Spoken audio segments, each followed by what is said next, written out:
is iets geestelijks openbaard. Daarom is het iets dat wij niet kennen. We moeten zoeken om het te kunnen ontdekken. En als wij hem ontdekken, moeten we hem vasthouden. We moeten dicht bij hem gaan. We moeten hem verlangen. Want het woord zegt, zoek hem eerst. Maak je geen zorgen. Maak je geen zorgen over de allerlei dingen. Bezorg je niet over de dingen van deze wereld. De dingen die voorbij gaan. Zoek eerst degene die wat voor eeuwig duurt. Zoek de God die voorziet. Zoek die God die voor de vogels zorgt. Die de bloemen kleedt. En zegt, waarom bekommer je voor wat je kleedt?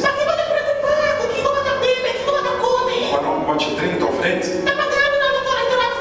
Het zijn de heidenen die hier achterlopen. Dus met andere woorden zijn mensen die de schat nog niet ontdekt hebben. Die lopen hard achter deze dingen. En zegt dat God weet wat wij nodig hebben. God weet dat wij moeten kleden. God weet dat we moeten eten. Hij weet dat we moeten drinken. En zegt God zelf, zorg voor deze dingen voor ons. Als wij hem zoeken. Als wij hem zijn koninkrijk zoeken. Vaak willen de mensen proberen dingen in deze wereld te doen. Met eigen kracht. Met beperkte kracht. Maar God die kracht geeft. God die rust en vrede geeft. We weten dat het leven zoveel dingen met zich meebrengt. Door het leven is een bekommering. Het is hoofdpijn. Het is frustratie. Er liggen zoveel dingen in het leven. Maar toch zegt God hier, bekommer jezelf niet op. Waarom zegt God, bekommer je het niet op? Want God weet, op het moment dat wij hem zoeken, zullen wij rust hebben in ons leven. Ondanks de situaties. We zullen rust hebben in ons leven. Want we weten dat al deze dingen tijdelijk zijn. Wij weten dat we de schat moeten zoeken. En we weten wat er gebeurt als we het ontdekken. Jezus vertelt verder. Als wij hem zoeken. Als wij hem zoeken. Zegt het woord ons. Ieder die hem zoekt, zal hem vinden. Waarom zegt God de 2 keer dat die personen alles verkocht hebben?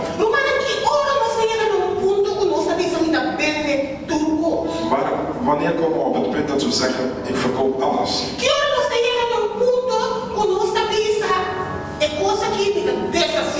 Wanneer komen we op het punt dat we zeggen, hier reken ik mee af?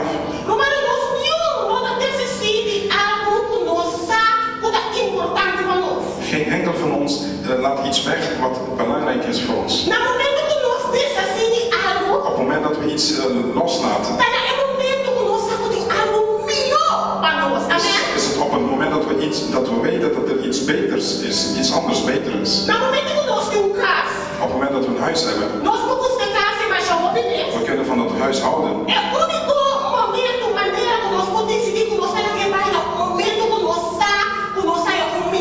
Het enige moment dat we die huis los kunnen laten is het moment dat we weten dat er een ander beter is. Hier zien we 2 gevallen. Dat deze mensen hun bezittingen verkopen om iets beters te kunnen kopen.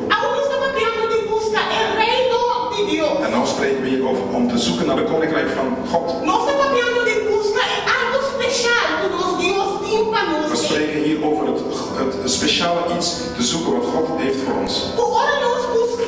Als we hem zoeken, als we hem vinden, dan weten we, dit is het. Waarom weten we dan, dit is het? Want we weten dat er niks op deze wereld is die boven de koninkrijk van de hemel kan vervangen. Voor al diegenen die zijn vertrouwen in hem stellen, niet verloren zullen gaan, maar eeuwig leven zullen hebben. Omdat God lief heeft gehad, gaf hij zijn enige zoon. Voor ieder die zijn vertrouwen in hem stellen, ieder die zijn koninkrijk zal zoeken, niet verloren zal gaan, maar zijn koninkrijk zal erven, eeuwig leven zal hebben. Daarom moeten wij zijn koninkrijk zoeken. We blijven zien in de wandelgang van Jezus Christus dat Jezus blijft uitleggen met verschillende uitleggen. Als je niet begrepen hebt van de schat, misschien begrijp je van de parel. Als je dat ook niet begrepen hebt, misschien begrijp je degene van de visnet met allerlei vissen. Dus wie zijn de slechte mensen? Als we deze tekst goed begrijpen, de heidenen zijn de slechte mensen. Wie zijn de heidenen en wie zijn de slechte mensen? Als we begrijpen, zien we heel duidelijk. Is dat degene die niet de koninkrijk van God zoeken, degene die de schat, verborgen schat niet zoeken,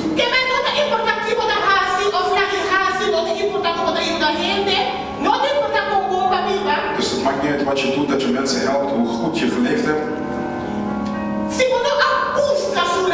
Als je zijn koninkrijk niet gezocht heeft, automatisch behoor je tot de heidenen en de slechte mensen. Maar als je de koninkrijk gezocht hebt,